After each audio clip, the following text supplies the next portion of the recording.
Politics correct അല്ല, മനോഹരമായി deal ചെയ്തൊന്നും എത്ര സ്ട്രെസ് എടുത്തിട്ടുണ്ടാവും, എത്ര അനുഭവിച്ചിട്ടുണ്ടാവും ആ കുട്ടി. അങ്ങനെ പൊളിറ്റിക്കൽ കറക്റ്റ്നസ് അതിനകത്തുണ്ടെങ്കിൽ ഞാൻ ആ വാക്ക് തിരിച്ചെടുക്കാം. പറ്റിയല്ല ചോദിക്കുന്നത്, കൃത്യമായി 10-15 അംഗങ്ങളുള്ള ഒരു പവർ ഗ്രൂപ്പ് മലയാള സിനിമയെ നിയന്ത്രിക്കുന്നതിന് ശേഷം അമ്മയുടെ പ്രതികരണം വൈകിപ്പോയി ഒരു പരാതി വരുന്നത്. അതിന്റെ സത്യാവസ്ഥ നിങ്ങൾ മനസ്സിലാക്കേണ്ടത്, ഈ ഹേമ കമ്മിറ്റി റിപ്പോർട്ട് പുറത്തു വരുമ്പോൾ തന്നെ ഞാൻ നിങ്ങളോട് പറഞ്ഞിരുന്നു, അന്ന് ഞങ്ങളൊരു ഷോയുടെ റിഹേഴ്സൽ നടന്നുകൊണ്ടിരിക്കുകയായിരുന്നു. അപ്പൊ 21-ാം തീയതിയും ഞങ്ങൾക്ക് അതിന്റെ ഷോ ആയിരുന്നു. 21-ാം തീയതി ഇന്നലെ രാത്രി എന്ന് പറയുന്നത് ഇന്നലെ നേരെ വെളുപ്പിനാണ് ഞങ്ങൾ ആ ഷോ അവസാനിപ്പിച്ച് എല്ലാം കഴിഞ്ഞാൽ അതിന്റെ പരിപാടികൾ തീർന്നതാണ്. ഇന്നലത്തെ ഒരു ദിവസം മുഴുവൻ ഇത്തരം കാര്യങ്ങളെ പറ്റി ഞങ്ങളുടെ അംഗങ്ങളുമായിട്ട് ചർച്ച ചെയ്യുകയും, പ്രസിഡന്റ് സ്ഥലത്തില്ല, അദ്ദേഹം ചെന്നൈയിലാണ്, മറ്റു പലരും പല സ്ഥലങ്ങളിലാണ്. അപ്പൊ ഇവരൊക്കെ ആയിട്ട് ഒരു അഭിപ്രായ സമന്വയം രൂപീകരിക്കാനുള്ള ഒരു സമയമാണ് എടുത്തത്. അതുകൊണ്ടാണ് ഇന്ന് ഉച്ചയ്ക്ക് തന്നെ പെട്ടെന്ന് വന്ന അതിന്റെ പ്രതികരണം. അതല്ലാതെ ഒരു ഒളിച്ചോട്ടമോ അമ്മ ഇതിൽ നിന്ന് പിന്മാറിയതോ അല്ലെങ്കിൽ പ്രതികരിക്കാൻ വേണ്ടി അങ്ങനെ വേറെ എന്തെങ്കിലും കാത്തു നിന്നതോ അല്ല. ഞങ്ങൾക്കുണ്ടായ ഒരു സമയക്കുറവ് ഇതാണ്. ഇതിന്റെ അടുത്ത് സമയം പോയത്. ഇനി കാര്യത്തിലേക്ക് വരാം. ഈ ഹേമ കമ്മിറ്റി റിപ്പോർട്ട് പുറത്തു വന്നു. ഞങ്ങൾ വായിച്ച് ഞങ്ങളുടെ ഒരു അറിവ് വെച്ച് അതിൽ നിന്ന് മനസ്സിലാക്കിയെടുത്തോളം കാര്യങ്ങൾ വെച്ച് ഞങ്ങൾക്ക് ആ റിപ്പോർട്ട് വളരെ സ്വാഗതാർഹമായിട്ടാണ് തോന്നിയത്. ആ റിപ്പോർട്ടിൽ പറഞ്ഞിരിക്കുന്ന ഫൈൻഡിങ്സും അതിൽ ഹേമ കമ്മിറ്റി സർക്കാരിന് കൊടുത്തിട്ടുള്ള റെക്കമെൻഡേഷൻസും എല്ലാം തികച്ചും സ്വാഗതാർഹമാണ്. അതെല്ലാം നടപ്പിൽ വരുത്തണമെന്ന് തന്നെയാണ് ഞങ്ങളുടെ ആഗ്രഹം. ഈ കമ്മിറ്റി രൂപീകരിച്ചതിന് ശേഷം ഇതിന്റെ ഫൈൻഡിങ്സ് വെച്ചിട്ട് അവരുടെ റെക്കമെൻഡേഷൻസ് വെച്ച് ഒരു ചർച്ചയ്ക്ക് വേണ്ടിയിട്ട് ശ്രീ സജി ചെറിയാൻ ഒരു 2 വർഷം മുമ്പ് ഞങ്ങൾ ക്ഷണിച്ചിട്ടുണ്ടായിരുന്നു. അപ്പൊ അന്ന് ഞാനും ഇടവേള ബാബുവാണ് അതിൽ പങ്കെടുക്കാൻ പോയത്. അപ്പൊ ഞങ്ങളോട് ചോദിച്ചത് അതിനകത്ത് നിങ്ങളുടെ ഭാഗത്തു നിന്നുള്ള നിർദ്ദേശങ്ങളാണ്. അതിൽ അവർ പറഞ്ഞിട്ടുള്ള ചില റെക്കമെൻഡേഷൻസ് അനുസരിച്ചിട്ടുള്ള ചില നിർദ്ദേശങ്ങൾ ഞങ്ങളുടെ ഭാഗത്ത് നിന്ന് ചോദിച്ചിരുന്നു. ഞങ്ങളുടെ ഭാഗത്തുള്ള നിർദ്ദേശങ്ങളെന്ന് അറിയിക്കുകയും അപ്പോഴും ഇതിനെ തുടർന്ന് സർക്കാർ എന്ത് നടപടികളാണ് സ്വീകരിക്കാൻ പോകുന്നതിനെ പറ്റി ഞങ്ങൾക്ക് അറിവുണ്ടായിരുന്നു. പിന്നീടാണ് ഹേമ കമ്മിറ്റി റിപ്പോർട്ട് പുറത്തുവിടണം എന്നുള്ളൊരു ആവശ്യം വരികയും അത് റിപ്പോർട്ട് പുറത്തുവിടാൻ വേണ്ടി വിവരാവകാശ കമ്മീഷൻ സമീപിക്കുകയും ആ റിപ്പോർട്ട് പുറത്തു വരികയും ചെയ്തു. അപ്പോഴും അതിനെയും ഞങ്ങൾ സ്വാഗതം ചെയ്യുകയാണ് ചെയ്തത്. അതായത് റിപ്പോർട്ട് പുറത്തു വരുന്നതിനെയും ഞങ്ങൾ എതിർത്തിട്ടില്ല. അതുകൊണ്ട് ഹർജിയും പോയി പല സ്ഥലത്തും പല സമയത്തും പല മീഡിയക്കാർ നമ്മളോട് ചോദിച്ചിട്ടുണ്ട്, ഹേമ കമ്മിറ്റി റിപ്പോർട്ട് പുറത്തു വരുന്നല്ലോ. ഞങ്ങളെ ബാധിക്കുന്ന കാര്യമല്ല, സർക്കാരിന്റെ നിലപാടാണ്. കമ്മിറ്റി റിപ്പോർട്ട് പുറത്തു വിടണമെന്നും പുറത്തു വിടണമെന്നും എല്ലാം തീരുമാനിക്കേണ്ട സർക്കാരാണ്. ഞങ്ങൾക്ക് അതിനകത്ത് പ്രത്യേകിച്ച് പങ്കില്ല. പിന്നെ എല്ലാവരും വ്യക്തമായിട്ട് മനസ്സിലാക്കുകയും എല്ലാവരും ശ്രദ്ധിക്കുകയും ചെയ്യേണ്ട ഒരു കാര്യം, ഈ ഹേമ കമ്മിറ്റി റിപ്പോർട്ട് എന്ന് പറയുന്നത് അമ്മയ്ക്കെതിരെയുള്ള റിപ്പോർട്ടല്ല. ഹേമ കമ്മിറ്റി റിപ്പോർട്ട് വായിച്ചപ്പോൾ നിങ്ങൾക്ക് എല്ലാവർക്കും അറിയാം, അതിൽ അമ്മ എന്ന പേരുകൾ ചില സ്ഥലത്ത് പരാമർശിച്ചിട്ടുണ്ടെന്നല്ലാതെ അത് അമ്മയ്ക്കെതിരായിട്ടുള്ള റിപ്പോർട്ടൊന്നും അല്ല. അല്ലെങ്കിൽ ഹേമ കമ്മിറ്റി പ്രതിസ്ഥാനത്തിൽ നിർത്തിയിരിക്കുന്നത് അമ്മ എന്ന് പറയുന്ന സംഘടനയല്ല. ഹേമ കമ്മിറ്റിയെ നിയോഗിച്ചത് സിനിമാ മേഖലയിൽ ജോലി ചെയ്യുന്ന വനിതകൾക്കുണ്ടാകുന്ന ബുദ്ധിമുട്ടുകളെ പറ്റി പഠിക്കാൻ. സിനിമാ മേഖലയിലുള്ള വനിതകൾ എന്ന് പറയുന്നത് ഭൂരിഭാഗം ഞങ്ങളുടെ അംഗങ്ങളാണ്. ഞങ്ങളുടെ അംഗങ്ങൾക്കുള്ള ബുദ്ധിമുട്ടുകൾ എന്താണെന്ന് പഠിക്കാൻ സർക്കാർ നിയോഗിച്ചൊരു കമ്മിറ്റിയാണ് ഹേമ കമ്മിറ്റി. അവർ കണ്ടെത്തിയ ഫൈൻഡിങ്സ്, അവരതിന് പറഞ്ഞിട്ടുള്ള റെക്കമെൻഡേഷൻസ് എല്ലാം ഞങ്ങളുടെ അംഗങ്ങൾക്ക് ഗുണപ്രദമാകുന്നതാണ്. ആ തൊഴിലെടുത്ത് വളരെ സുരക്ഷിതമായിട്ട് ഞങ്ങളുടെ അംഗങ്ങൾ ജോലി ചെയ്യണം എന്നുള്ളത് മറ്റാരെക്കാളും അമ്മയുടെ ആവശ്യമാണ്. അപ്പൊ ഞങ്ങൾ എപ്പോഴും ഹേമ കമ്മിറ്റിയുടെ ആ റിപ്പോർട്ടിനോടൊപ്പം തന്നെയാണ് നിൽക്കുന്നത്. അതിലെ റെക്കമെൻഡേഷൻസ് നടപ്പാക്കണമെന്ന് തന്നെയാണ് ഞങ്ങളുടെയും ആവശ്യം. അല്ലാതെ ഒരിക്കലും ഹേമ കമ്മിറ്റി അമ്മയ്ക്കെതിരായിട്ടോ അല്ലെങ്കിൽ അമ്മ ഹേമ കമ്മിറ്റി റിപ്പോർട്ടിനെതിരായിട്ടോ അല്ല. പക്ഷെ മാധ്യമങ്ങൾ ഞങ്ങളൊരു പ്രതിസ്ഥാനത്ത് നിർത്തി ഒരു ചിത്രീകരിക്കുന്നത് കാണുമ്പോൾ അതിയായിരിക്കും പോകുന്നു. ഈ റിപ്പോർട്ടിൽ പറഞ്ഞിട്ടുള്ള പല നിർദ്ദേശങ്ങളും ഞങ്ങൾക്ക് തന്നെയാണ് ഗുണകരമാകുന്നത്. പിന്നെ അതിനകത്ത് ഒറ്റപ്പെട്ട സംഭവങ്ങളെ പറ്റി പലതും പറഞ്ഞിട്ടുണ്ട്. അത് കുറ്റകൃത്യം നടന്നിട്ടുണ്ടെങ്കിൽ അതല്ലെങ്കിൽ ആരാണ് അതിനു വേണ്ടി അങ്ങനെയുള്ളൊരു കുറ്റകൃത്യം നടക്കുന്നത്, എവിടെ വെച്ചാണ്, ആർക്കാണ് അത്തരം അനുഭവങ്ങൾ നേരിട്ടിട്ടുള്ളത് എന്ന് പറയാൻ തീർച്ചയായിട്ടും അത് പോലീസ് കേസെടുത്ത് അന്വേഷിക്കണം, അങ്ങനെയുള്ള ആളുകളെ ശിക്ഷിക്കണം എന്ന് തന്നെയാണ് ഞങ്ങളും ആവശ്യപ്പെടുന്നത്. അല്ലാതെ ഒരിക്കലും അങ്ങനെയുള്ള പ്രതിസ്ഥാനത്ത് നിൽക്കുന്ന ആളുകളെ സംരക്ഷിക്കാനോ ഒന്നും അമ്മ തീരുമാനിച്ചിട്ടുമില്ല. പലപ്പോഴും പല മാധ്യമങ്ങളും ഉയർത്തി കാണിക്കുന്നതെല്ലാം അമ്മ ഇതിനെതിരായിട്ടുള്ളതാണോ, അമ്മ എന്ന് പറയുന്ന സംഘടന ഇതിനു വേണ്ടിയിട്ടുള്ളതല്ല. ഞങ്ങളുടെ സംഘടനയുടെ പ്രവർത്തന രീതികൾ എന്താണെന്നൊക്കെ പല വേദികളിൽ പറഞ്ഞിട്ടുള്ളതും എല്ലാവർക്കും അറിയാവുന്നതാണ്. അപ്പോൾ ഈ സംഘടന എന്നും ഹേമ കമ്മിറ്റി റിപ്പോർട്ടിനൊപ്പമാണ്. അതിന്റെ നിർദ്ദേശങ്ങൾ പാലിക്കാനും അതിലെ റെക്കമെൻഡേഷൻ നടപ്പിലാക്കാനും സർക്കാർ ശ്രമിക്കുന്നെങ്കിൽ അമ്മ തികച്ചും അത് സ്വാഗതം ചെയ്യാണ്. അതെല്ലാം എത്രയും പെട്ടെന്ന് നടപ്പാക്കണമെന്ന് തന്നെയാണ് ഞങ്ങളുടെ എല്ലാവരുടെയും ആവശ്യവും. അത് ആ ആവശ്യം നിറവേറ്റണമെന്നാണ് ഞങ്ങൾ സർക്കാരിനോടും ആവശ്യം. ആകെ ഞങ്ങൾക്ക് അതിനകത്തൊരു വിഷമം തോന്നിയ ഒരു കാര്യം എന്ന് പറഞ്ഞാൽ, ഒരു ജനറലൈസ് ചെയ്തുകൊണ്ട് ഈ സംഘടനയിൽ മുഴുവൻ അല്ല, ഈ ഇൻഡസ്ട്രി, മലയാള സിനിമ ഇൻഡസ്ട്രി മുഴുവൻ ഇങ്ങനെയാണ്, വളരെ മോശപ്പെട്ട രീതിയിലാണ് ഇൻഡസ്ട്രി നടന്നു പോകുന്നത്, അവിടെ ഉള്ളവരെല്ലാവരും മോശക്കാരാണ് എന്നുള്ളൊരു പ്രതിപാദിക്കുന്ന രീതിയിൽ ചില വാചകങ്ങൾ വന്നതുകൊണ്ട് മാത്രമാണ് ഞങ്ങൾ കരുതുന്നത്. മറ്റ് പല മേഖലകളിലും നിങ്ങൾക്കറിയാവുന്നതാണ്. നമ്മുടെ നാട്ടിൽ എല്ലാ തൊഴിലിടങ്ങളിലും ഇത്തരം പ്രശ്നങ്ങൾ ഉണ്ടാകാറുണ്ട്. അത് പോലീസ് അന്വേഷിക്കാറുണ്ട്, കുറ്റവാളികൾക്കെതിരെ കേസെടുക്കാറുണ്ടെങ്കിൽ പോലും ആ തൊഴിൽ മേഖലയിലെ അടച്ചാക്ഷേപിക്കുന്ന ഒരു വ്യാഖ്യാനമോ ഒരു പ്രസ്താവനയോ ഒരാളുടെ ഭാഗത്തു നിന്നും വരാറില്ല. നമുക്കറിയാലോ ഏതെല്ലാം മേഖലകളിലാണ് ഇങ്ങനെയുള്ള എന്തെല്ലാം പ്രശ്നങ്ങളാണ് ഉണ്ടാകുന്നത്. ഇപ്പൊ ഒരു രാഷ്ട്രീയക്കാരൻ അഴിമതി നടത്തിയ രാഷ്ട്രീയക്കാരൻ മുഴുവൻ അഴിമതിക്കാരാണെന്ന് പറഞ്ഞ് നമ്മൾ അവരെ അടച്ചാക്ഷേപിക്കുകയല്ല ചെയ്യുന്നു. ആ അഴിമതി നടത്തിയ വ്യക്തിയെ കണ്ടെത്തി ശിക്ഷിക്കാന്നല്ലാതെ അപ്പോൾ എവിടെയോ ഒറ്റപ്പെട്ട 1-2 സംഭവങ്ങൾ എവിടെയോ റിപ്പോർട്ട് ചെയ്തിട്ടുണ്ടെന്നുള്ള ഒരു അറിവിന്റെ അടിസ്ഥാനത്തിൽ ഒരു വ്യവസായ മേഖലയെ അല്ലെങ്കിൽ ജനങ്ങൾ ഒരുപാട് ഇഷ്ടപ്പെടുന്ന കുറെ ആളുകളെ അടച്ചാക്ഷേപിക്കുന്ന ഒരു പ്രവണത നല്ലതല്ല. അത് ഞങ്ങൾക്ക് ഒരുപാട് ദുഃഖം ഉണ്ടാക്കുന്ന ഒരു കാര്യമാണെന്ന് ഞങ്ങൾ എല്ലാ പ്രേക്ഷകരെയും വളരെ വിഷമിക്കുകയും തന്നെയാണ് ഞങ്ങൾ അറിഞ്ഞിട്ട് പരാമർശങ്ങളുണ്ട്. പവർ ഗ്രൂപ്പ് എന്ന് പറഞ്ഞിട്ട് ഒരു ഗ്രൂപ്പിനെ കുറിച്ച് ഇത് പ്രതിപാദിച്ചതായിട്ട് കേട്ടു. അത് ആരാണ് അങ്ങനെ ഒരു പവർ ഗ്രൂപ്പ് ഉണ്ടെന്ന് എന്നുള്ളത് ഈ കമ്മീഷൻ അറിയിച്ചതെന്ന് ഞങ്ങൾക്ക് അറിഞ്ഞുകൂടാ. അങ്ങനെയാണെങ്കിൽ വ്യക്തമായിട്ട് അവർക്ക് പറയാമല്ലോ പവർ ഗ്രൂപ്പിൽ ആരൊക്കെയാണെന്നുള്ളത്. ഞാൻ 40ഓളം വർഷമായിട്ട് സിനിമയിലുള്ള ആളാണ്. ഞാൻ ഒരു പവർ ഗ്രൂപ്പ് ഉള്ളതായിട്ടും എനിക്കറിയില്ല. അല്ലെങ്കിൽ ഒരു പവർ ഗ്രൂപ്പിന്റെ എന്തെങ്കിലും ഒരു ശിക്ഷാ നടപടിക്കോ അല്ലെങ്കിൽ അവർ എനിക്ക് അനുകൂലമായിട്ട് ഒരു പവർ ഗ്രൂപ്പ് എന്തെങ്കിലും തീരുമാനം എടുത്തതായിട്ടോ ഇത്രയും കാലത്തിൽ ഉണ്ടായിട്ടില്ല. എന്റെ ഒരു സംശയം എന്ന് പറയുന്നത് കുറച്ച് വർഷങ്ങൾക്ക് മുമ്പ്, അത് എനിക്ക് തോന്നുന്ന ഒരു 10 വർഷത്തിന് മുമ്പാണ്, എല്ലാ സംഘടനയിൽ നിന്നും 2 അംഗങ്ങളെ സെലക്ട് ചെയ്തുകൊണ്ട് ഒരു ഹൈ പവർ കമ്മിറ്റി എന്നൊരു കമ്മിറ്റി രൂപീകരിക്കേണ്ടായിരുന്നു. ആ കമ്മിറ്റിയുടെ ഉദ്ദേശം എന്ന് പറയുന്നത് പല സംഘടനകളിലുള്ള പല ആളുകൾ പല പ്രശ്നങ്ങൾ നേരിടുന്നു. അപ്പൊ എല്ലാ സംഘടനയിലും പെട്ട 2 പേരുള്ള ഒരു ഹൈ പവർ കമ്മിറ്റി ഉണ്ടെങ്കിൽ ആ പ്രശ്നം കോമൺ ആയിട്ട് കേൾക്കാനും അതിനൊരു പരിഹാരം നിർദ്ദേശിക്കാനും ഈ കമ്മിറ്റിക്ക് സാധിക്കും എന്നുള്ള രീതിയിൽ ഒരു ഹൈ പവർ കമ്മിറ്റി മുമ്പ് രൂപീകരിച്ചു. അതും പക്ഷെ ഓരോ കാലഘട്ടങ്ങളിൽ മാറി മാറി വരുന്ന സംഘടനകളുടെ ഭാരവാഹികൾ ചേർന്നിട്ടുള്ള കമ്മിറ്റിയാണ്. പക്ഷെ പിന്നീട് ആ ഹൈ പവർ കമ്മിറ്റി നിലവിൽ വന്നില്ല, അതിപ്പോ നിലവിലില്ല. അപ്പൊ അതിനെ വെച്ചിട്ട് ആരെങ്കിലും എന്തെങ്കിലും പറഞ്ഞതാണോ എന്ന് എനിക്കറിയില്ല. നിങ്ങളൊന്ന് ആലോചിച്ച് നോക്ക്, ഒരു സിനിമ ആരഭിനയിക്കണം അല്ലെങ്കിൽ ആരഭിനയിക്കേണ്ടെന്ന് ഒരു ഗ്രൂപ്പിനൊന്നും തീരുമാനിച്ചത് എങ്ങനെ ഈ ഇൻഡസ്ട്രി നടന്നു പോകും? ഇത് ജനങ്ങളുടെ ആവശ്യമാണ്. ജനങ്ങൾ ഇന്ന ആളുകളുടെ സിനിമകളാണ് ഇപ്പൊ കാണുന്നത്. ഒരു സിനിമ വിജയിക്കുമ്പോഴാണല്ലോ എപ്പോഴും താരത്തിന്റെ പുറകെ അല്ലെങ്കിൽ സംവിധായകന്റെ പുറകെ എപ്പോഴും നിർമ്മാതാക്കളും ജനങ്ങൾ അവരുടെ സിനിമ കാണാൻ താല്പര്യപ്പെടും. അപ്പൊ അവരെ വെച്ചപ്പോ കൂടുതൽ സിനിമകൾ ഉണ്ടാവും. അത് ഒരാൾക്കും തടയാൻ സാധിക്കില്ല, ഒരാൾക്കും അങ്ങനെ ചെയ്യാൻ പറ്റില്ല. അങ്ങനെയാണെങ്കിൽ ഇൻഡസ്ട്രി നിന്നുപോകും. അങ്ങനെ ഒരു ഹൈ പവർ കമ്മിറ്റി ഒരു സ്ഥലത്ത് പവർ കമ്മിറ്റിയാണ് എല്ലാം നിർദ്ദേശിക്കുന്നത്. അല്ലെങ്കിൽ ഇതൊരു മാഫിയാണെന്നൊക്കെ പറഞ്ഞ മാഫിയയുടെ അർത്ഥം അറിയാനിട്ടാണോ? മാഫിയ എന്ന് പറഞ്ഞാൽ എന്താണ്? ഇതിന് പുറകിൽ മാഫിയ പ്രവർത്തിക്കുന്നത് പല സ്ഥലത്തുനിന്ന് പല മേഖലകളിലും ചോദിക്കാൻ ഇവിടെ ഒരു ഗുണ്ടാ സംഘം ഉണ്ടല്ലേ, അവർ തീരുമാനിക്കുന്ന പോലെയാണല്ലേ ഇൻഡസ്ട്രി നടന്നു? ഇതിന് ഒരിക്കലും സാധിക്കില്ല. ഞാൻ ഇത്രയും കാലം ഈ സിനിമയിൽ എന്റെ എക്സ്പീരിയൻസ് വെച്ചിട്ട് സത്യസന്ധമായിട്ട് പറയാണ്, അങ്ങനെ ഒരു ഹൈ പവർ കമ്മിറ്റി ഒരു പവർ ഗ്രൂപ്പും വിചാരിച്ചാൽ സിനിമ മുന്നോട്ട് പോകില്ല. അത് സിനിമ എന്ന് പറയുന്നത് എന്നും സിനിമ സക്സസിന്റെ പുറകെയാണ്. ജനങ്ങൾ ആഗ്രഹിക്കുന്ന സിനിമയാണ്. ആ സക്സസ് ആർക്കാണ് ഉണ്ടാവുന്നത്, ആ സക്സസിന്റെ പുറകെ ബാക്കി സിനിമാക്കാർ പോവുകയാണ് ചെയ്യുക. അല്ലാതെ ഒരു പവർ ഗ്രൂപ്പിനും ഒരു സിനിമയെ നിയന്ത്രിക്കാൻ സാധിക്കും. ഈ അമ്മയുടെ പരിപാടിയാണ് ഇതിന് പ്രതികരിക്കാൻ വൈകിയെന്നല്ലേ താങ്കൾക്ക് പറഞ്ഞത്. അന്ന് ഞങ്ങൾ അമ്മയുടെ റിഹേഴ്സൽ നടന്നതിന് മുന്നിൽ നിന്ന് ഞങ്ങളാണ് പ്രതികരണം ആരാഞ്ഞത്. അന്ന് സത്യത്തിൽ ഒഴിഞ്ഞു മാറുകയായിരുന്നു. ഞങ്ങൾ നിർബന്ധപൂർവ്വം പറയണമെന്ന് പറഞ്ഞപ്പോഴാണ് അകത്ത് കയറി ആലോചിച്ചിട്ട് പുറത്ത് വന്ന് നിങ്ങൾ 3-4 പേര് പറഞ്ഞത് പ്രതികരിച്ചത്. അന്ന് പക്ഷെ പറഞ്ഞപ്പോൾ താങ്കളുടെ കൂടെ ഉണ്ടായിരുന്ന ബാബുരാജ് പറഞ്ഞു അത് ഞങ്ങൾ പഠിച്ചിട്ട് ഒരാഴ്ച കഴിഞ്ഞ് പ്രതികരിക്കാമെന്ന്. അതൊട്ടും ഒരു ഉത്തരവാദിത്വമില്ലാത്ത മറുപടിയല്ലേ അന്ന് നടത്തിയത്. ഇപ്പൊ പറഞ്ഞു ഈ അമ്മയുടെ പരിപാടി കൊണ്ടാണ് 2 ദിവസം വൈകിയത്. 2 ദിവസം കഴിഞ്ഞ് ഈ പരിപാടി മൂലം 2 ദിവസം സാവകാശം എടുത്ത് പഠിച്ച് ഞങ്ങൾ 2 ദിവസം കഴിഞ്ഞ് പ്രതികരിക്കാമെന്നല്ല അന്ന് പറഞ്ഞത്. അത് ഞങ്ങൾ ഒരാഴ്ച കഴിയട്ടെ, ഒരാഴ്ചക്കകം നമ്മൾ നോക്കട്ടെ എന്നുള്ള രീതിയിൽ അലസമായ മറുപടിയാണെന്ന് പറഞ്ഞത്. മാം, അത് ഞങ്ങളൊരു വേറെ പ്രോഗ്രാമുമായിട്ട് ബന്ധപ്പെട്ട് നിൽക്കണം. ഒരുപാട് ആളുകളെ സംഘടിപ്പിക്കുക, ഈ പ്രോഗ്രാം ഭംഗിയായിട്ട് നടത്തുക, അങ്ങനെയുള്ള കമ്മിറ്റ്മെന്റ് ആണ്. അതിനിടയ്ക്ക് ഈ റിപ്പോർട്ട് പുറത്തു വന്നു, ഇത് എന്താണെന്ന് പോലും മനസ്സിലാക്കിയില്ല. വാർത്തയ്ക്ക് റിപ്പോർട്ട് പുറത്തു വരുന്നു എന്ന് പറയുന്നു. അതിൽ സാവകാശം ചോദിച്ചത് എന്താണ് തെറ്റ്? അതല്ലെങ്കിൽ 2 വർഷത്തിന്റെ മന്ത്രി വിളിച്ച് ചർച്ച നടത്തിയതല്ലേ, അപ്പൊ അതിനെ കുറിച്ചൊന്നും അറിയില്ലായിരുന്നു. അപ്പോൾ റിപ്പോർട്ട് പറഞ്ഞിട്ടില്ല. അവർ തമ്മിൽ ചില റെക്കമെൻഡേഷൻസ് മാത്രം പറഞ്ഞു. അതിൽ പ്രധാനമായിട്ടുണ്ടായിരുന്ന കാര്യങ്ങൾ ഈ തൊഴിലിടങ്ങളിൽ അവർക്ക് അവരുടെ പ്രൈമറി നീഡ്സിലുള്ള സൗകര്യങ്ങളില്ലാന്നോ, അതൊക്കെ ഒരുപാട് വർഷങ്ങൾക്ക് മുമ്പാണ് അത് വലിയ കംപ്ലൈന്റ് ആയിട്ടുണ്ടായിരുന്നത്. പിന്നീട് ആ കാലഘട്ടം മാറി. ഇപ്പൊ അതിൽ നിന്നൊക്കെ ഒരുപാട് മാറ്റങ്ങൾ വന്നു. എല്ലാവർക്കും ഒരു പ്രൈമറി നീഡ്സ് എല്ലാം എല്ലാ സെറ്റിലും പ്രൊവൈഡ് ചെയ്യുന്നുണ്ട്. അപ്പൊ അത്തരം ഒരുപാട് ചേഞ്ചസ് വന്നിട്ടുണ്ട്. ഇത് ഇങ്ങനെ തുടങ്ങിയതും ഇങ്ങനൊരു കമ്മിറ്റി വന്നതും ഇതൊക്കെ ഗുണപ്രദമായിട്ടേ ഉള്ളൂ സിനിമയ്ക്ക് വേണ്ടി.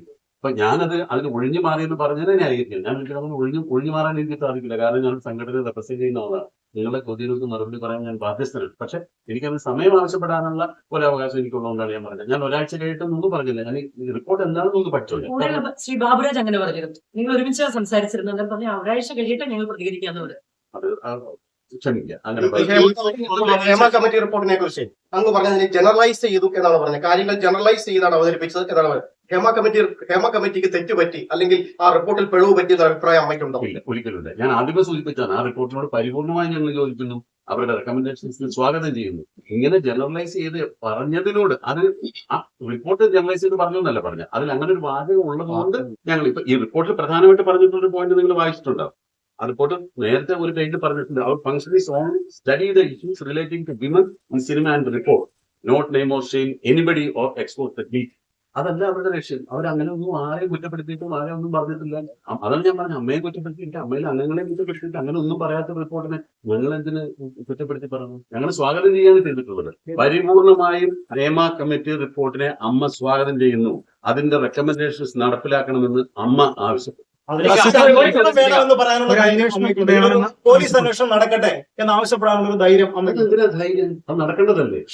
അത് ഭയപ്പെടുന്നുണ്ടെങ്കിൽ അതിന് ധൈര്യത്തിന്റെ ആവശ്യമുണ്ട്. ഒരിക്കലും ധൈര്യം കുറ്റകൃത്യം എവിടെ നടന്നാലും പോലീസ് കേസെടുത്ത് അന്വേഷിക്കണം. ഹേമ കമ്മിറ്റി റിപ്പോർട്ടിൽ ഏതെങ്കിലും കുറ്റവാളികളെ പറ്റി പ്രതിപാദിക്കുന്നുണ്ടെങ്കിൽ പോലീസ് അന്വേഷിക്കണം. കുറ്റവാളികളെ പുറത്തു കൊണ്ടുവരണം. അല്ലാതെ പുകമറ സൃഷ്ടിച്ച് കുറ്റവാളികൾ അല്ലാത്തവരെ കൂടി അതിനകത്ത് നാണം കെടുത്തല്ല വേണ്ടത്. ആരാണ് കുറ്റവാളി? അതിൽ പറയുന്ന പല കാര്യങ്ങളുണ്ടല്ലോ, ഈ വനിതകളുടെ മുറിയിൽ തട്ടി വിളിക്കുക, അവരോട് ലൈംഗിക അധിക്ഷേപം നടത്തുക, അവരെ അതിനുവേണ്ടി ക്ഷണിക്കുക, അത്തരം ഒരു സാഹചര്യം സിനിമയിലുണ്ടോ? ഈ ഹേമ കമ്മിറ്റി റിപ്പോർട്ടിലെ പരാമർശത്തിന് അപ്പുറത്തേക്ക് എപ്പോഴെങ്കിലും അമ്മയ്ക്ക് ഈ സംഘടനയ്ക്ക് അത്തരം പരാതികൾ ലഭിച്ചിട്ടുണ്ടോ? അത് ശ്രദ്ധയിൽപ്പെട്ടിട്ടുണ്ടോ? അമ്മയ്ക്ക് വ്യക്തമായിട്ട് അങ്ങനെ ഒരു കുട്ടി 2006 നടന്ന സംഭവത്തെ പറ്റി 2018 പരാതിപ്പെട്ടിരുന്നു എന്ന് പറഞ്ഞിട്ട് ഇപ്പോ ഒരു ഇമെയിൽ വന്നിട്ടുണ്ട്. അപ്പൊ 2018 ആ പരാതിപ്പെടുമ്പോൾ ഞാനും ആ കമ്മിറ്റിയിലുണ്ടായിരുന്നു. പക്ഷെ അന്ന് ആ പരാതി എന്റെ ശ്രദ്ധയിൽപ്പെട്ടു. ഞാനൊന്നൊരു എക്സിക്യൂട്ടീവ് മെമ്പർ മാത്രമായിരുന്നു. ഞാൻ ആ പരാതി എന്റെ ശ്രദ്ധയിൽപ്പെട്ടിട്ടില്ല. തീർച്ചയായിട്ടും ഞങ്ങൾ അത് അന്വേഷിച്ച് അതിനൊരു മറുപടി കൊടുക്കുന്നതാണ്. ഇപ്പോഴാണ് ഞാൻ ആ മെയിൽ കാണുന്നത്. 2006 നടന്ന സംഭവത്തെ അടിസ്ഥാനപ്പെടുത്തിയാണ് പരാതി തന്നിട്ടുള്ളത്. തീർച്ചയായിട്ടും അങ്ങനെ ഒരു പരാതി ഇഗ്നോർ ചെയ്തത് തെറ്റാണെന്ന് തന്നെ വിശ്വസിക്കുന്ന ഒരാളാണ്. നിങ്ങൾ ഇഗ്നോർ ചെയ്യാൻ പാടില്ല. അങ്ങനൊരു പരാതി ഒരു പെൺകുട്ടിക്കുണ്ടെങ്കിൽ തീർച്ചയായിട്ടും അന്വേഷിക്കാൻ നടപടിയെടുക്കാൻ വേണ്ട പരിപാടി നമ്മൾ ചെയ്യുകയും ചെയ്യും. ഇപ്പൊ ഈ അടുത്ത കാലത്തുള്ള പല പരാതികൾക്കും പോലീസിനെ സമീപിക്കേണ്ട കാര്യങ്ങൾക്ക് ഞാൻ പോലീസിനെ സമീപിച്ചിട്ടുണ്ട്. നമ്മൾ അതിനുവേണ്ടി നിങ്ങളുടെ സംരക്ഷണമാണല്ലോ ഒരു സംഘടനയുടെ പ്രഥമ ബാധ്യത എന്ന് പറയുന്നത്. തീർച്ചയായിട്ടും അങ്ങനെ ചെയ്യണം. വരുന്ന ഒരു സാഹചര്യം നിൽക്കുമ്പോൾ പോലും പല സിനിമകളിലും പല പ്രോജക്റ്റുകളും പക്ഷെ പ്രചരിപ്പിക്കുന്നുണ്ടാവും.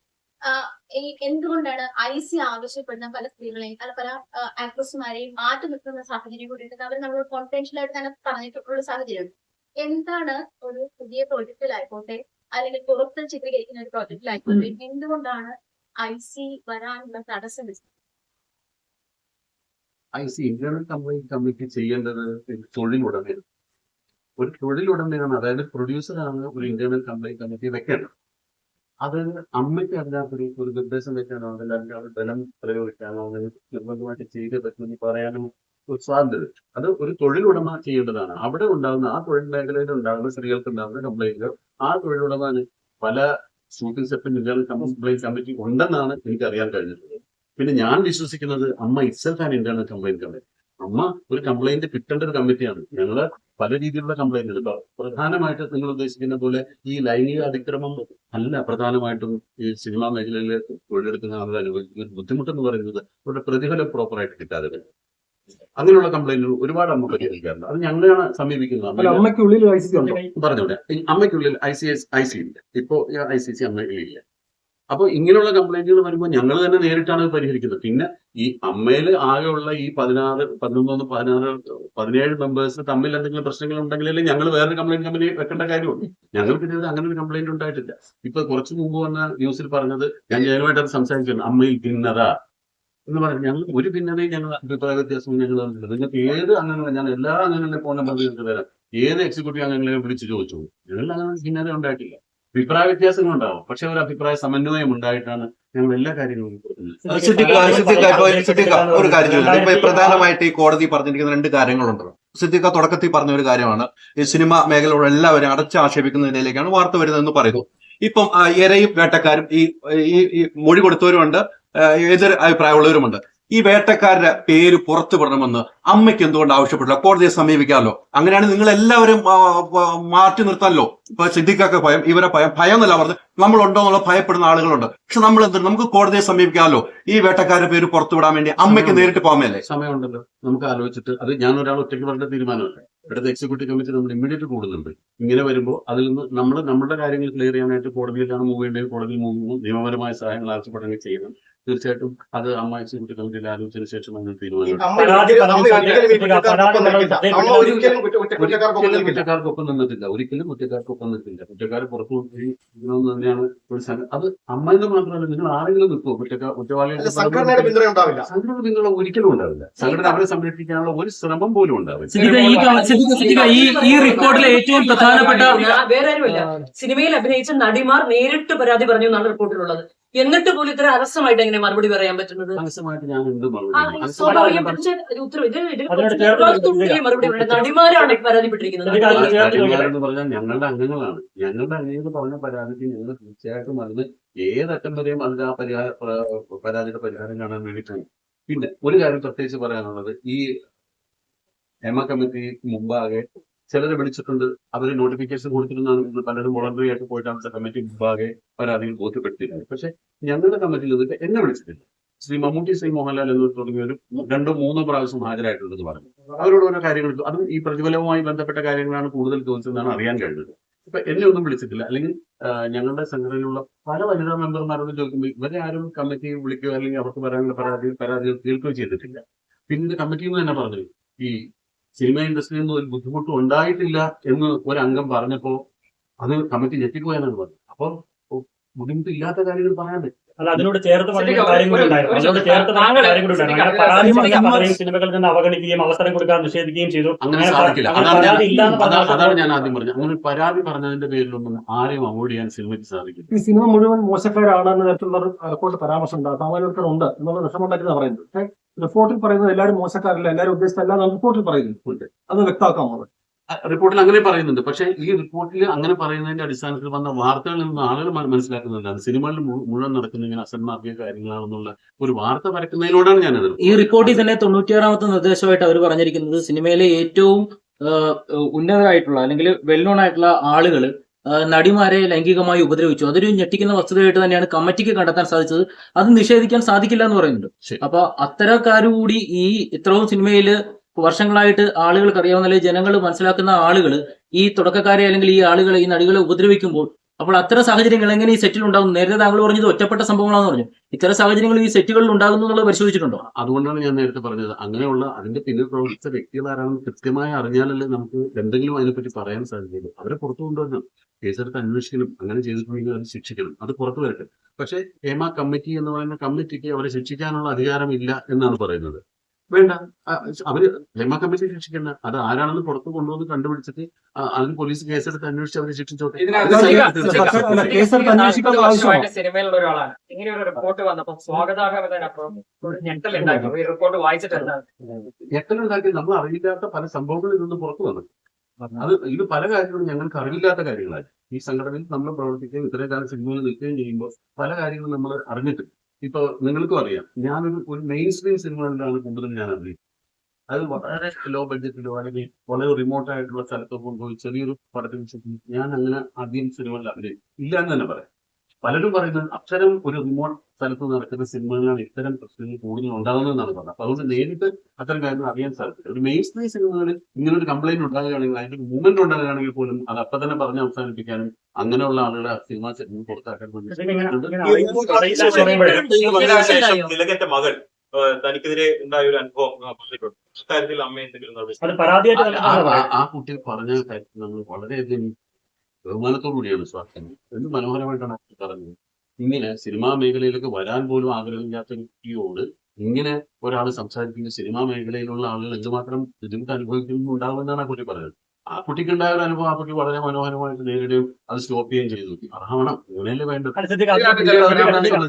അത് വളരെ മാന്യമായി വളരെ മനോഹരമായിട്ട് ആ കുട്ടി ഒരു കാര്യം ഡീൽ ചെയ്തതാണ് നമ്മളോട് പറഞ്ഞത്. ഞാൻ ആ കുട്ടിയെ പേഴ്സണലായിട്ട് അഭിനന്ദിക്കുകയാണ്. ആ ദുരനുഭവം ചൂണ്ടിക്കാണിച്ചുകൊണ്ട് സംഘടനയ്ക്ക് പരാതി നൽകിയിരുന്നു എന്ന് സോണിയ പറയുന്നു. എന്ന് മാത്രം ഷമ്മി പറയുന്നു, സഹോദരിക്കുണ്ടായ അനുഭവത്തിൽ ദുരനുഭവത്തിൽ സംഘടനയ്ക്ക് കത്ത് നൽകിയിരുന്നു, പരാതി നൽകിയിരുന്നു. ഇല്ല, എന്ന് അവർ പറയുന്നു. അങ്ങനെ രണ്ടു കൂട്ടരും പറയുന്നു. അങ്ങനെ പറഞ്ഞിട്ടില്ല. ആ ഇന്റർവ്യൂവിൽ അങ്ങനെ പറഞ്ഞിട്ടില്ല. അവർ പറഞ്ഞു. പൊളിറ്റിക്സ് കറക്റ്റ് അല്ല. മനോഹരമായി ഡീൽ ചെയ്തു. എത്ര സ്ട്രെസ് എടുത്തിട്ടുണ്ടാവും, എത്ര അനുഭവിച്ചിട്ടുണ്ടാവും ആ കുട്ടി. അങ്ങനെ പൊളിറ്റിക്കൽ കറക്റ്റ്നസ് അതിനകത്തുണ്ടെങ്കിൽ ഞാൻ ആ വാക്ക് തിരിച്ചെടുക്കാം. പറ്റിയല്ല ചോദിക്കുന്നത്. കൃത്യമായി 10-15 അംഗങ്ങളുള്ള ഒരു പവർ ഗ്രൂപ്പ് മലയാള സിനിമയെ നിയന്ത്രിക്കുന്നു, ഇതിന്റെ തലപ്പത്തിരിക്കുന്നതിൽ വി ഉണ്ണികൃഷ്ണൻ ഉൾപ്പെടെ ഉണ്ട് എന്ന രൂക്ഷമായ പ്രതികരണം സംവിധായകൻ വിനയനിൽ നിന്നുണ്ടായിട്ടുണ്ട്. സ്വാഭാവികമായും അങ്ങനെയാണെങ്കിൽ മമ്മൂട്ടി, മോഹൻലാൽ ഉൾപ്പെടെ ഇതിന്റെ തലപ്പത്തിരിക്കുന്നവരെല്ലാം അതിന്റെ അംഗങ്ങളാകേണ്ടത്. താങ്കളുടെ പ്രതികരണം എന്താണ്? ഈ 15-10 അംഗങ്ങളുള്ള പവർ ഗ്രൂപ്പിനെ പറ്റി താങ്കൾക്ക് അറിയില്ല എന്നാണ് ഇപ്പോഴും പറയുന്നത്. അങ്ങനെ ഗ്രൂപ്പ് ഇല്ല എന്നാണ് ഒരു മന്ത്രി നേരത്തെ കോമ്പറ്റീഷൻ കമ്മീഷനിൽ ആ കമ്മിറ്റിയുടെ റിപ്പോർട്ടിനകത്ത് ഇത്തരത്തിൽ പ്രമുഖ താരങ്ങളുടെ പേരടക്കം എടുത്തു പറയുന്ന ചില പരാമർശങ്ങളുണ്ട്. അവർ തന്നെ ആയിരിക്കുമോ ഈ ഹേമ കമ്മിറ്റി ഉദ്ദേശിച്ചത്? എന്തായിരിക്കും അതിനകത്തൊരു പരാമർശം? സിദ്ദിഖ, ഹേമ കമ്മിറ്റി റിപ്പോർട്ടിന് വേണ്ടി പ്രവർത്തിച്ച WCC ആണ്. WCCക്ക് ഇപ്പം കുറെ ആളുകൾക്ക് സിനിമയിൽ ഒരു അവസരം നിഷേധിച്ചാണ് തുടക്കം മുതൽ ഇങ്ങോട്ട്. നിങ്ങളുടെ ശ്രദ്ധയിൽപ്പെട്ടിട്ടുണ്ട്? WCC അങ്ങനെ ഒരു അവസരം നിഷേധിക്കാൻ പറ്റില്ല. ആർക്കും അങ്ങനെ സിനിമയുടെ അവസരം നിഷേധിക്കാൻ പറ്റില്ല. സിനിമ എന്നും സക്സസ്ഫുൾ ആയിട്ടുള്ള സിനിമയുടെ ഭാഗമായി വരുന്നവർക്ക് മോഹൻലാലിനെ വെച്ചാൽ മമ്മൂട്ടി വെച്ച് സിനിമ ചെയ്യുമ്പോൾ മോഹൻലാലിനും മമ്മൂട്ടിക്ക് നിർദ്ദേശിക്കാലോ ഇന്നാളെ വേണ്ട ഇന്നാളെ വേണം എന്ന് പറയാൻ പറ്റില്ലേ? അങ്ങനെ സ്വാധീനിക്കും. നായകനായി വേണ്ടത് അല്ല, ഒരു കഥാപാത്രത്തിന് ഏറ്റവും അനുയോജ്യരായ ആളുകളെയാണ് എപ്പോഴും ഒരു സിനിമ ആദ്യം സമീപിക്കുന്നത്. അവരെ ലഭിക്കാതെ വരുമ്പോഴാണ് ചില പിന്നെ അതല്ലെങ്കിൽ ഇങ്ങനെ എന്ന് പറയും. അങ്ങനെയാണ് സിനിമയുടെ കാസ്റ്റിംഗ് നടക്കുന്നത്. അല്ലാതെ അവിടെ കുറെ ആളുകൾ ഇരുന്നിട്ട് നമുക്ക് മറ്റേ മതി ഇയാളെ മതി അങ്ങനെ തീരുമാനിക്കില്ല. അങ്ങനെയല്ല സിനിമയുടെ കാസ്റ്റിംഗ്. തെളിവെന്ന് പറയുന്നത് അവർക്കുണ്ടായിട്ട് തൊഴിൽ നഷ്ടമാണ്. പറഞ്ഞു പറഞ്ഞാണ് അതിനോട് യോജിക്കുന്നത്. എനിക്ക് അതിനോട് യോജിക്കാൻ സാധിക്കില്ല. അങ്ങനെ ഒരു പവർ ഗ്രൂപ്പ് ഒരിക്കലും ഒരാളുടെ തൊഴിൽ നഷ്ടപ്പെടുത്തുമെന്ന് ഞാൻ വിശ്വസിക്കുന്നില്ല. ഇവിടെ കഴിവുള്ള കലാകാരന്മാരും അവര് കഴിവുള്ള നടിയാണ്. അവര് എത്ര നല്ല നല്ല സിനിമകൾ അഭിനയിച്ചത്. സിനിമകൾ അവർ അഭിനയിച്ചത് വലിയ ഇടപെടലുണ്ടായി. പാർവതിക്ക് വലിയ ഇടപെടലുണ്ട്. എന്തുകൊണ്ടാണ്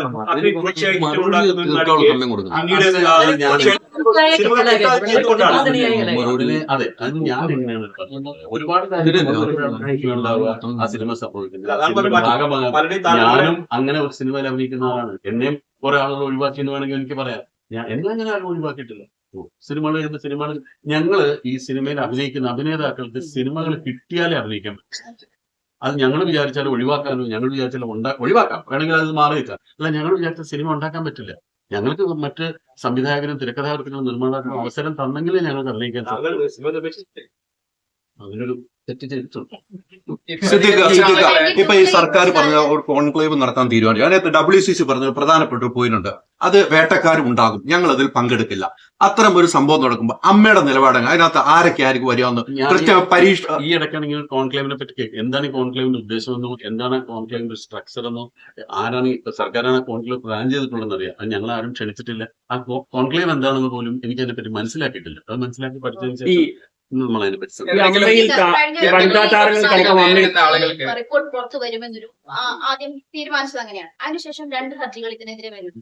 അതിൽ സജീവൻ പാറയിൽ പറഞ്ഞൊരു കാര്യമുണ്ട്. മൊഴി കൊടുത്ത ആളുകൾക്ക് ഉൾപ്പെടെയും അതല്ലെങ്കിൽ അവരുടെയും ജീവന് ഭീഷണിയാവുന്ന തരത്തിലുള്ള നടപടികൾ ഉണ്ടായേക്കാം എന്നൊരു സൂചന കൂടി ഹർജിയിലുണ്ടായിരുന്നു. ഈ മൊഴി കൊടുത്തിട്ടുള്ള പല ആളുകളുടെ ആവശ്യപ്രകാരമാണ് ഹേമ കമ്മിറ്റി അങ്ങൊരു നിർദ്ദേശം വെച്ചത്. It has to be highly confidential എന്നൊരു നിർദ്ദേശം വെച്ചത്. പക്ഷെ തുടർന്ന് ഇപ്പോഴും അത് പുറത്തു വരുമ്പോൾ തങ്ങളുടെ അത് മൊഴി നൽകിയവരുടെ പേരുണ്ടോ അല്ലെങ്കിൽ പ്രതിസ്ഥാനത്തുള്ളവരുടെ പേരുണ്ടോ, ഇത്തരം കാര്യങ്ങളിലൊക്കെ അങ്ങേയറ്റം വിജിലന്റും ആയിരുന്നു. തിരിച്ച് റിപ്പോർട്ട് പുറത്തു വിടുന്ന കാര്യത്തിൽ അത്ര കീപ്പ് ചെയ്തിട്ടുണ്ട്. പക്ഷെ ഇവിടെയുള്ള ഒരു ചോദ്യം പറഞ്ഞാൽ ഈ പറയുന്ന ആളുകൾക്ക്, അതായത് മൊഴി നൽകിയ ആളുകൾക്ക് ഇത്തരം ജീവഹാനി ഉണ്ടാകുന്ന അല്ലെങ്കിൽ അവരുടെ കരിയർ ഇല്ലാതാക്കുന്ന തരത്തിലുള്ള നടപടികൾ ഈ പറയുന്ന അല്ലെങ്കിൽ സൂചിപ്പിക്കുന്ന ഇല്ല എന്ന് സിദ്ദിഖ് പറഞ്ഞ പവർ ഗ്രൂപ്പിലുള്ള ആളുകൾ അതിന്റെ ഇതിൽ പ്രവർത്തിക്കാനുള്ള സാധ്യതയുണ്ടോ? ഒരിക്കലും അങ്ങനെ ഉണ്ടെങ്കിൽ അവർ പിടിക്കപ്പെടേണ്ടതാണ്, ശിക്ഷിക്കപ്പെടേണ്ടതാണ്. അതിന് കൂടുതലൊന്നും ഒരാളെ ഒന്നും ഒരു ഭീഷണിപ്പെടുത്തി നടത്താൻ സാധിക്കില്ല. നിങ്ങൾ ആലോചിച്ചു, അതൊക്കെ അങ്ങനെ അവർ ഭയപ്പെടുന്നുണ്ടാവാമായി. പക്ഷെ ആരാണ് ഇങ്ങനെ പേരിൽ ആരെ ഭീഷണിപ്പെടുത്തുക? അതിനൊന്നും ഒരു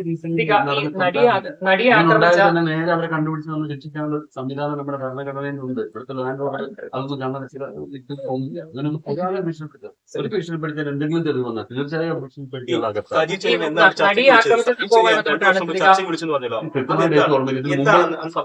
അന്ന് ഈ ഹേമ കമ്മിറ്റി റിപ്പോർട്ടിന്റെ അടിസ്ഥാനത്തിൽ അവർ തമ്മിൽ ചില റെക്കമെൻഡേഷൻസുകളൊക്കെ വെച്ചിട്ട് ഒരു 10-20ഓളം നിർദ്ദേശങ്ങൾ അവർ വെച്ചിട്ടുണ്ട്. അതിൽ ഒന്നായിട്ട് പ്രധാനമായിട്ട് വെച്ചിട്ട് ഇങ്ങനെ തുല്യ പ്രതിഫലം സിനിമയിൽ നടപ്പാക്കാൻ സാധിക്കുമോ, അതല്ലെങ്കിൽ ഇത്തരമുള്ള പ്രാഥമിക ആവശ്യങ്ങൾക്കുള്ള സൗകര്യങ്ങൾ പല സെറ്റിലും ഇല്ലാതെ പോകുന്നു. അപ്പൊ അതിന്റെ പേരിൽ ആ സൗകര്യം കൊടുക്കാനുള്ള നിർദ്ദേശങ്ങളുടെ ഭാഗത്തുനിന്ന് അതിനെക്കുറിച്ചൊക്കെയുള്ള എന്ത് നടപടികളാണ് സർക്കാർ സ്വീകരിക്കേണ്ടത് എന്നുള്ളതിനെ പറ്റിയുള്ള ഞങ്ങളുടെ നിർദ്ദേശങ്ങളാണ് ഇത്. അതിനകത്ത് ഈ സ്ത്രീകൾ നേരിട്ട അതിക്രമത്തെ കുറിച്ചുള്ള പരാമർശത്തിൽ ചർച്ച ഉണ്ടായിരുന്നു. വ്യക്തമായിട്ട് അതങ്ങനെ ചർച്ചയാണ്. അത് ഗൗരവ വിഷയമാണല്ലോ ഈ റിപ്പോർട്ട്. ആ റെക്കമെൻഡേഷൻസിൽ അതായിരുന്നില്ല പ്രധാനമായിട്ടും. തൊഴിലിടങ്ങളിലുണ്ടാകുന്ന കുറച്ച് കാര്യങ്ങൾ കൂടുതൽ പറഞ്ഞത്. അല്ല, എനിക്ക് പ്രത്യേകിച്ച് ഓർമ്മയുള്ളത് ഈ പ്രതിഫലത്തെ പറ്റിയിട്ടുള്ള കാര്യങ്ങൾ പലപ്പോഴും തുല്യ പ്രതിഫലം കൊടുക്കണം, അത് സ്ത്രീകൾക്കും പുരുഷന്മാർക്കും. ഈ സിനിമയിൽ അങ്ങനെ ഒരു വിവേചനം അങ്ങനെ ചെയ്യാൻ പറ്റും. കാരണം സ്ത്രീകൾക്ക് കൂടുതൽ ചെറുപ്പത്തിൽ ചിലപ്പോൾ കുറവായിരിക്കും, ചിലപ്പോൾ പുരുഷന്മാർക്ക് കുറവായിരിക്കും. അപ്പൊ അങ്ങനെയുള്ള കാര്യങ്ങളായിരുന്നു വിഷയമല്ല. പക്ഷെ സ്ത്രീകൾ പ്രധാനമായിട്ട് ഉന്നയിച്ചത് അവർക്ക് പ്രാഥമിക ആവശ്യം ഉപയോഗിക്കാനുള്ള സൗകര്യം ചെയ്തു കൊടുക്കുന്നില്ല. നമുക്കറിയാം ഇപ്പോൾ പ്രധാനപ്പെട്ട നടന്മാർക്കും ക്യാരവാൻ കൊടുക്കുന്നുണ്ട് ലൊക്കേഷനിൽ. ഇതുകൊണ്ട് വളരെ അടിസ്ഥാന സൗകര്യമായി ടോയ്ലറ്റ് സൗകര്യം കൊടുക്കുന്നില്ല. ഇതൊക്കെ ഇഷ്യൂസ് അല്ലേ? ഇതെല്ലാം ഇഷ്യൂസ് ആണ്. ഇതിലൊക്കെ ഞങ്ങൾ സംഘടനകൾ ഇടപെടുന്നത്, അഭിനയിക്കുന്നവരുടെ സംഘടനകൾ പരിമിതി. നമുക്ക് ചെയ്യേണ്ടത്, നമ്മളിപ്പോ സർക്കാരിന് ഇത്തരം കാര്യങ്ങൾ തീരുമാനിക്കാവുന്ന ഒരു കാര്യം എന്ന് പറയുന്നത് അല്ല. ഇപ്പൊ ഞങ്ങള് ബേസിക് നീഡ് നമ്മളെ കൊണ്ടാവുന്ന രീതിയിൽ പറയുന്നുണ്ട്. ഇപ്പൊ ഒരു നിർമ്മാതാവിന് എത്ര കാരവൻ പ്രൊവൈഡ് ചെയ്യുന്ന കപ്പാസിറ്റി ഉണ്ടാവും, അവർക്ക് ചെയ്യാൻ പറ്റുള്ളൂ. അപ്പൊ ഞങ്ങൾ ചെയ്യുന്നത് സാധാരണ ഒരു കാര്യം ചെയ്യും. നമ്മളിപ്പോ തൊട്ടുമാറി കൊടുക്കാം, ഞങ്ങളൊരു 10 നടന്മാരൂടി ഒരു മുറിയിൽ ഇരിക്കാം, അല്ലെങ്കിൽ 5 പേര് ഒരു മുറിയിൽ ഇരിക്കാം, മറ്റത് ആ സ്ത്രീകൾക്ക് കൊടുക്കും എന്ന് പറഞ്ഞിട്ടുള്ള സൗകര്യങ്ങൾ നമ്മൾ ചെയ്തു കൊടുക്കാറുണ്ട്. അല്ലാതെ ഒരു നിർമ്മാതാവിനോട് ഉടനെ ചെന്നിട്ട് സംഘടനയുടെ ഭാരമായി എന്നുള്ളത് നിങ്ങളൊരു 3 കാരവനോട് ഏർപ്പെടുത്തും പറയാൻ പറഞ്ഞോട്ടെ. സൗകര്യങ്ങൾ ചെയ്തു കൊടുക്കണം. ഇതൊന്നും മുമ്പത്തെ പരിസ്ഥിതി അല്ല. ഇപ്പൊ നിങ്ങൾ അന്വേഷിച്ച് നോക്കും, നിങ്ങൾ ഏതെങ്കിലും സെറ്റിൽ പോയി നോക്കും, ഇവർക്കെല്ലാം ആവശ്യത്തിന് സൗകര്യങ്ങളുണ്ട്. അതാണ് സൗകര്യങ്ങൾ ഇല്ലാന്ന് പറയുന്നത് തെറ്റാണ്. ഇത് 4-5 വർഷം മുമ്പ് ശരിയാണ് ഇത്തരം ബുദ്ധിമുട്ടുകളുണ്ടായിരുന്നു. ഇതൊന്നും ഇല്ലാത്ത കാലഘട്ടത്തിൽ ഞങ്ങൾ അഭിനയിച്ചിട്ടുണ്ട്. 5 വർഷങ്ങൾക്ക് മുമ്പാണ് അതെ, അന്ന് പറഞ്ഞതിന് ശേഷം ഒരുപാട് മാറ്റങ്ങളുണ്ടായി, ഒരുപാട് മാറ്റങ്ങൾ വന്നിട്ടുണ്ട്. പല കാര്യങ്ങളിലും മാറ്റങ്ങൾ ഒരുപാട് മാറ്റം കൊണ്ടുവന്നിട്ടുണ്ട്. അത് അത്തരം നിർദ്ദേശങ്ങൾ ആരൊക്കെ നിർദ്ദേശങ്ങൾ പറഞ്ഞിട്ടുണ്ടോ അതനുസരിച്ചുള്ള മാറ്റങ്ങൾ സിനിമയിൽ ഉണ്ടായിട്ടുണ്ട്. പോസിറ്റീവായിട്ട് ഒരുപാട് മാറ്റങ്ങൾ വന്നിട്ടുണ്ട്. ഈ റിപ്പോർട്ടിൽ നിർദ്ദേശമായിരുന്നു on analysis of evidence placed before us we are satisfied that women faced sexual harassment even from very well known people in film industry എന്ന് പറഞ്ഞു. വ്യക്തമായി പറയാൻ കഴിയാത്തത്, ഞങ്ങൾക്ക് അത്തരം അനുഭവങ്ങൾ ആരെങ്കിലും നേരിട്ട് റിപ്പോർട്ട് ചെയ്തെങ്കിൽ മാത്രമാണ് ഇന്ന സ്ഥലത്തുണ്ടായി അങ്ങനെ ഇടപെടാൻ ചിലപ്പോൾ നമുക്ക് കേൾക്കുമായിരുന്നു. അതല്ലാതെ ഇത് നേരത്തെ പറഞ്ഞാൽ പറയാൻ ഭയപ്പെടുന്നു എന്നൊക്കെ പറഞ്ഞിട്ട് നമുക്ക് അന്വേഷിച്ച് കണ്ടുപിടിക്കാനുള്ള ഒരു ചുമതല ഏറ്റെടുക്കാൻ സാധിക്കാത്തതുകൊണ്ടാണ്. നേരെ മറിച്ച് ഇങ്ങനെ ഒരു കാസ്റ്റിംഗ് കൗച്ച് ഒരാളുടെ ഭാഗത്തുണ്ടാകുന്നതിന് തീർച്ചയായിട്ടും അതിന് നടപടി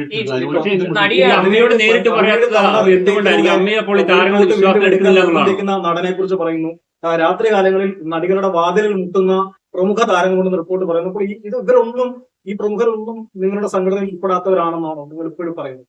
ഇത് ആരാണെന്ന് അറിഞ്ഞാലല്ലേ ഉൾപ്പെടുന്നവരാണോ ഉൾപ്പെടാത്തവരാണോ ഇതൊന്നും ആരാണെന്നോ എന്താണെന്നോ എനിക്ക് വ്യക്തം. ഒരു പുകമറ സൃഷ്ടിച്ച് ഇങ്ങനെ സംഭവങ്ങൾ ഉണ്ടായി എന്ന് പറയുന്നത് കൃത്യമായിട്ടൊരു കാര്യം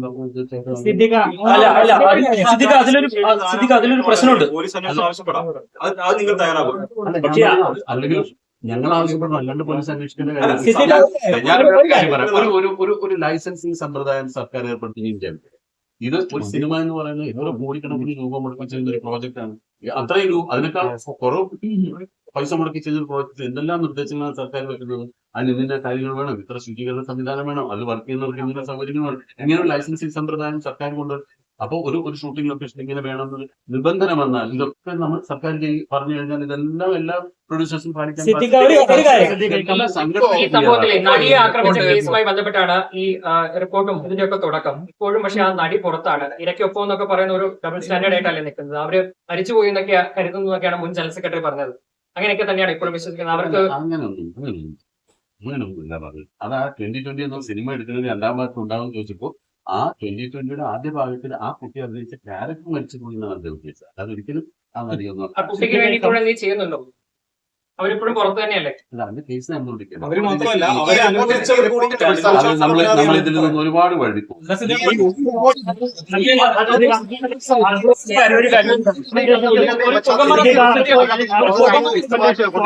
സർക്കാർ നടപ്പാക്കിയ നല്ലതാണെന്ന് പറയുന്നു, എത്രയും വേഗം നടപ്പിലാക്കണമെന്നൊക്കെ ആവശ്യപ്പെടുന്നു. നല്ല നിലപാടാണ്. പക്ഷെ അതിലുന്നയിച്ച ആരോപണങ്ങൾ ഓരോന്നും നിങ്ങൾ നിഷേധിക്കുകയാണ്. കാസ്റ്റിംഗ് കൗച്ച് ആവട്ടെ, പവർ ഗ്രൂപ്പിന്റെ കാര്യമാണ്. ഒറ്റ കാര്യം കംപ്ലീറ്റ്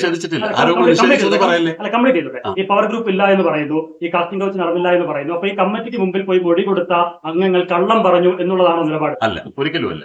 കമ്മിറ്റിക്ക് മുമ്പിൽ പോയി അംഗങ്ങൾ പറഞ്ഞ കമന്റുകൾ അതിൽ നിന്ന് മാത്രമാണ് ഞങ്ങൾ ചില കാര്യങ്ങൾ മനസ്സിലാക്കിയിട്ടുണ്ട്. അതല്ലാതെ ഇതിന് കോമൺ ആയിട്ട് ഇതിനു മുമ്പ് ഞങ്ങൾക്ക് അത്തരം കാര്യങ്ങൾ ഞങ്ങളുടെ ശ്രദ്ധയിൽപ്പെട്ടിട്ടില്ല എന്ന് മാത്രമേ പറഞ്ഞു. അങ്ങനെ പറഞ്ഞാൽ ഒറ്റപ്പെടുത്തുന്നതാണ് ഒരു പരാതി. ഇത് അങ്ങനെ പറഞ്ഞിട്ടുള്ള ആളുകൾ ഇപ്പൊ അതല്ല, ഒരു ജനറലൈസ് ചെയ്ത് അങ്ങനെ പറയാൻ സാധിക്കും. ഒരു ചോദ്യം ചോദിച്ചത്, അതായത് ഇപ്പൊ അങ്ങ് അമ്മയുടെ ജനറൽ സെക്രട്ടറി ആണ്, ആർക്കെല്ലാം അങ്ങ് ക്ലീൻ ചിറ്റ് കൊടുക്കും ഈ ഒരു അവസരം? അങ്ങനെ ഒരു അമ്മയുടെ ജനറൽ സെക്രട്ടറിക്ക് അങ്ങനെ ഒരു ക്ലീൻ ചിറ്റ് കൊടുക്കാനോ അല്ലെങ്കിൽ ക്ലീൻ ചിറ്റ് കൊടുക്കാതിരിക്കാനുള്ള ഒരു പദവിയല്ല ഇത്. അങ്ങനെ നമ്മൾ ആരെയും സെറ്റ് അടുപ്പമുണ്ടല്ലോ പലരും പ്രമുഖ നടന്മാരും, ആർക്കെല്ലാം ക്ലീൻ ചിറ്റ് കൊടുക്കും? 506 പേരടങ്ങുന്ന ഒരു സംഘടനയുടെ ജനറൽ സെക്രട്ടറിയാണ് ഞാൻ. ഈ 506 പേരെയും ഒരേപോലെ കാണാനും സാധിക്കും. ഓരോ മെമ്പേഴ്സിനോട് അല്ലാതെ ഒരു ക്ലീൻ ചിറ്റ് കൊടുക്കേണ്ട ഒരു അതോറിറ്റി അല്ല.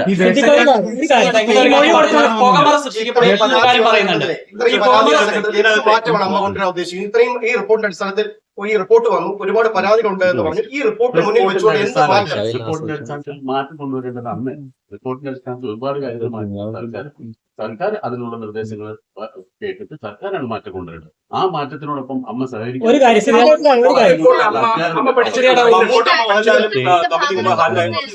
എന്തൊക്കെയാണ് അവരോട് ചോദിച്ചത് അല്ലെങ്കിൽ അവർ പറഞ്ഞത്? ഏതാണ് മമ്മൂട്ടി മോഹൻലാൽ കമ്മിറ്റി മുമ്പ് ഹാജരായെന്ന് നേരത്തെ പറഞ്ഞത്. ഞാനത് വിശദമായിട്ട് ചോദിച്ചു. ഞാൻ പറഞ്ഞത് ഈ പ്രതിഫലത്തെ പറ്റിയിട്ടുള്ള കാര്യങ്ങളാണ് കൂടുതൽ ചോദിച്ചതെന്നാണ് എനിക്ക് അറിയാൻ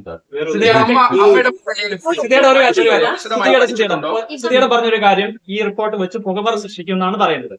അതിന് പ്രധാനപ്പെട്ട കാരണം പറഞ്ഞാൽ ഇതിൽ ചില ഭാഗങ്ങൾ മാത്രം ഒഴിവാക്കി, അല്ലെങ്കിൽ ഈ റിപ്പോർട്ടിലെ തന്നെ അല്ലെങ്കിൽ ഇതുമായി ബന്ധ തെളിവുകൾ ഒഴിവാക്കിയാണ് പുറത്തു വന്നിരിക്കുന്നത്. ഇതുമായി ബന്ധപ്പെട്ട മറ്റ് തെളിവുകളൊക്കെ പുറത്തു വരുവാണെങ്കിൽ ആ പുകമറ സൃഷ്ടിക്കുന്നത് ഒഴിവാക്കി കൂടെ? എന്തുകൊണ്ട് ഇത് പൂർണ്ണമായും റിപ്പോർട്ട് പുറത്തു വരണമെന്നാണ് ആഗ്രഹം. അതുകൊണ്ട് ഞങ്ങളുടെ ആഗ്രഹം ഒന്നും ഒളിച്ചു വെക്കരുത്. ഇപ്പൊ ഡിവിഷൻ ബെഞ്ച് എന്താ ആവശ്യപ്പെട്ടിരിക്കുന്നത്? അല്ല, സർക്കാരിനോട് ചോദിക്കാനുള്ളത് റിപ്പോർട്ട് കൊടുക്കാനോ അത് വരട്ടെ. അമ്മ കക്ഷി തരുമോ? ഇത് കൊടുക്കേണ്ട കാര്യമില്ല.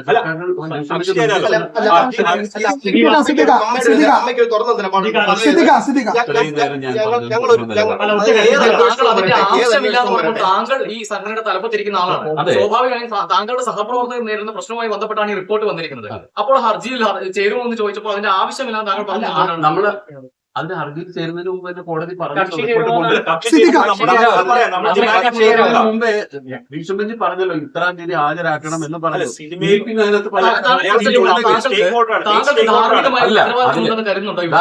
ധാർമ്മികമായ ഉത്തരവാദിത്തം ഏറ്റെടുത്തു.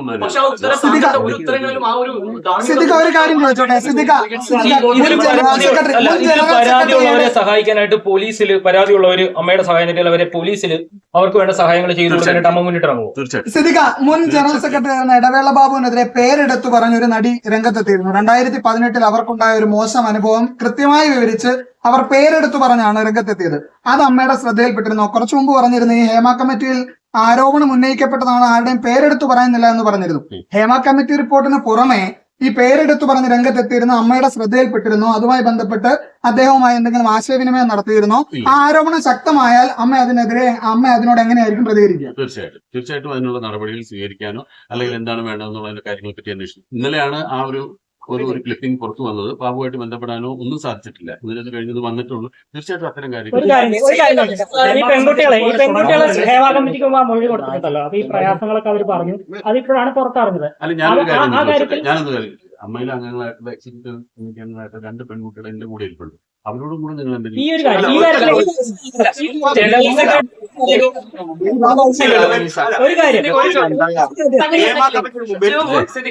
ആണെങ്കിൽ ഈ നടിമാരാണ് പരാതിപ്പെട്ടിരിക്കുന്നത്. വളരെ രൂക്ഷമായ പരാതികൾ ഉന്നയിച്ചു.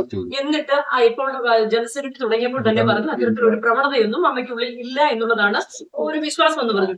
എങ്ങനെയാണ് സിനിമ ഇൻഡസ്ട്രിയിൽ കാണുന്നത്? ഇത്തരത്തിലുള്ള മോശം പ്രവണതകളൊന്നുമില്ലേ? കാസ്റ്റിംഗ് കൗച്ച് ഉൾപ്പെടെയുള്ള പ്രവണതകളൊന്നും സിനിമ ഇൻഡസ്ട്രിയിൽ ഇല്ലേ മലയാളത്തിൽ?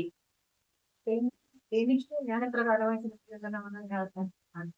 ഇന്നേ വരെ എനിക്ക് എന്റെ അനുഭവം വെച്ച് പറഞ്ഞാൽ ഒരാളിനോട് സംസാരിക്കോ നിങ്ങൾ പറയുന്ന പോലെ ഈ കഥകൾ കട്ടുകയോ അല്ലെങ്കിൽ കൂടെ സഹകരിച്ചാൽ മാത്രമേ സിനിമയിൽ അഭിനയിക്കാൻ ചാൻസ് തരുള്ളൂ എന്നൊന്ന് പറഞ്ഞത്. അപ്പൊ ആരോ നേരത്തെ പറയുന്ന കേട്ടു ഈ ഒരു പ്രമുഖ നടിയെ ഒരുപാട് കാലം സിനിമയിൽ നിന്ന് മാറ്റി നിർത്തിയിട്ടുണ്ട് ചാൻസുകൾ കൊടുത്തു. ഒരു സമയത്ത് എനിക്കും അവാർഡ് കിട്ടിയിട്ടുള്ളതാണ്. അങ്ങനെയാണെങ്കിൽ ഇപ്പൊ ഞാൻ അഭിനയിക്കുന്നില്ല. അത് ആളുകള് അത് ഞാൻ ജോബോട് ചോയ്സായിരുന്നു. ഇത് അങ്ങനെയല്ലേ? ഇത് പാർവതി വളരെ കത്തി നിൽക്കുന്ന സമയത്ത് പെട്ടെന്ന് Active ആണ്. അപ്രത്യക്ഷയാണ്. Active വളരെ ആക്റ്റീവാണ്. പക്ഷെ അവരിപ്പോ അതിപ്പോ എത്ര കാലത്തിന് ശേഷമോ അത് നമ്മളൊരു ഡയറക്ടറുടെയോ അല്ലെങ്കിൽ ഒരു ബൈക്കിന്റെയോ പാർവതി മാത്രമല്ല രമ്യ നമ്പീശിനടക്കം അത് ഞാൻ അങ്ങനത്തെ കാര്യങ്ങളൊക്കെ ഒരു ഡയറക്ടറുടെയോ അല്ലെങ്കിൽ ഒരു റൈറ്ററുടെയോ ക്രിയേറ്റിവിറ്റിയെ നമുക്ക് അല്ല ചോദിക്കാം. സ്വന്തം അനുഭവം തുറന്നു പറഞ്ഞതിന്റെ പേരിൽ ആർക്കും അവസരം ലഭിക്കാതിരുന്നെന്നാണ് പറയുന്നത്.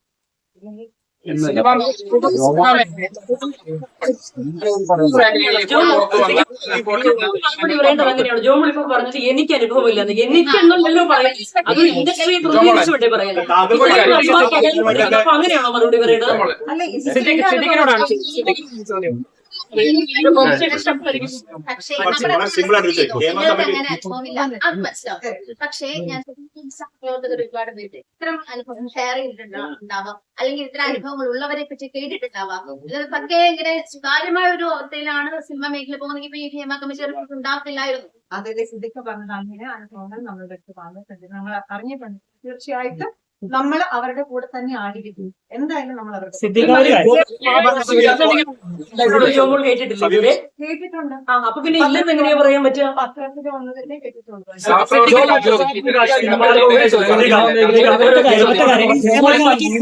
ആ സഹപ്രവർത്തകർ തിരക്കിയിട്ടില്ലേ? പറഞ്ഞല്ലോ അങ്ങനെ തിരക്കിയിട്ടില്ലേ? സഹപ്രവർത്തകരടക്കം വിവരാവകാശ രേഖ ഫയൽ ചെയ്തിട്ടാണ്. കഴിഞ്ഞ 5 വർഷമായിട്ട് സർക്കാരിന്റെ കയ്യിലായിരുന്നു. അതൊന്ന് കാണാൻ ആഗ്രഹിച്ചിട്ടുണ്ടായിരുന്നു. ഈ റിപ്പോർട്ട് ഒന്ന് പുറത്തു വരുന്ന ആഗ്രഹിച്ചിട്ടുണ്ടായിരുന്നു. അമ്മയുടെ ഭാഗത്തുനിന്ന് ഒരു RTI എങ്കിലും ഫയൽ ഇല്ല, ചെയ്തിട്ടുണ്ടായിരുന്നു. റിപ്പോർട്ട് പുറത്തു വരണമെന്നൊരു ആവശ്യമോ റിപ്പോർട്ട് പുറത്തു വരരുതെന്ന് ഒരു നിർദ്ദേശമോ ഞങ്ങളുടെ ഭാഗത്തുനിന്നുണ്ടായി. ഞങ്ങൾ അങ്ങനെ രണ്ടും ആവശ്യപ്പെട്ടില്ല. റിപ്പോർട്ട് ഞങ്ങൾക്ക് വായിക്കണമെന്നും പറഞ്ഞിട്ടില്ല, റിപ്പോർട്ട് പുറത്തു വിടരുതെന്നും പറഞ്ഞിട്ടില്ല. റിപ്പോർട്ട് വന്ന സമയത്താണ് ഇത് വായിച്ചിട്ട് പല കാര്യങ്ങളും നമുക്ക് മനസ്സിലാക്കാൻ സാധിച്ചതിനെ കുറിച്ചാണ് നമ്മൾ